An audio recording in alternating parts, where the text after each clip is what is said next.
মাওলানা আব্দুল মালেক সাহেব তিনি কোন মতাদর্শের আমি আপনাদেরকে একটু তুলে ধরছি। আমি কাউকে ছোট করা আদাবুল ইখতিলাফ আমাদেরকে আলেম ওলামারা শিখিয়েছে, আমাদের উস্তাদরা।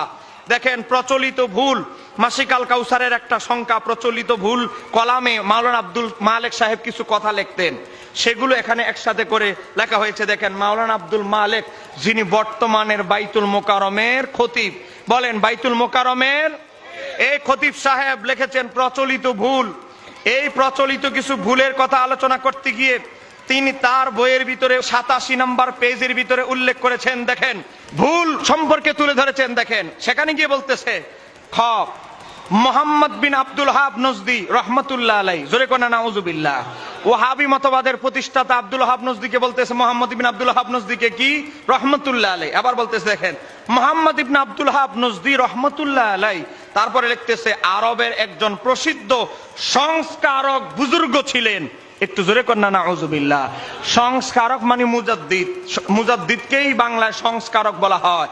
এখন আপনারা বলেন যে ওয়াহাবি মতবাদের প্রতিষ্ঠাতা মুহাম্মদ বিন আব্দুল ওয়াহাব নজদিকে মাওলানা আব্দুল মালেক যিনি বাইতুল মোকাররমের খতিব তিনি বলেন সংস্কারক মুজাদ্দিদ, তাহলে তিনি ঈদ মিলাদুন নবী পালনের পক্ষে কথা বলবেন, এটা তো আমরা কখনো আশা করি না। এক কথা কন না কেন, ঠিক কিনা?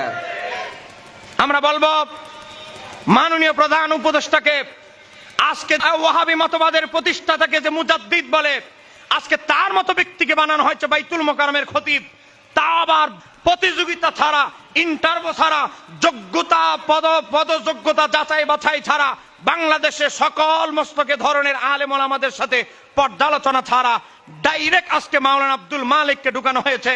আজকে দেখেন সেই মাওলানা আব্দুল মালেক বলছে মুহাম্মদ বিন আব্দুল ওয়াহাব নজদি হচ্ছে একজন মুজাদ্দিদ। একটু জোরে বলেন না নাউজুবিল্লাহ।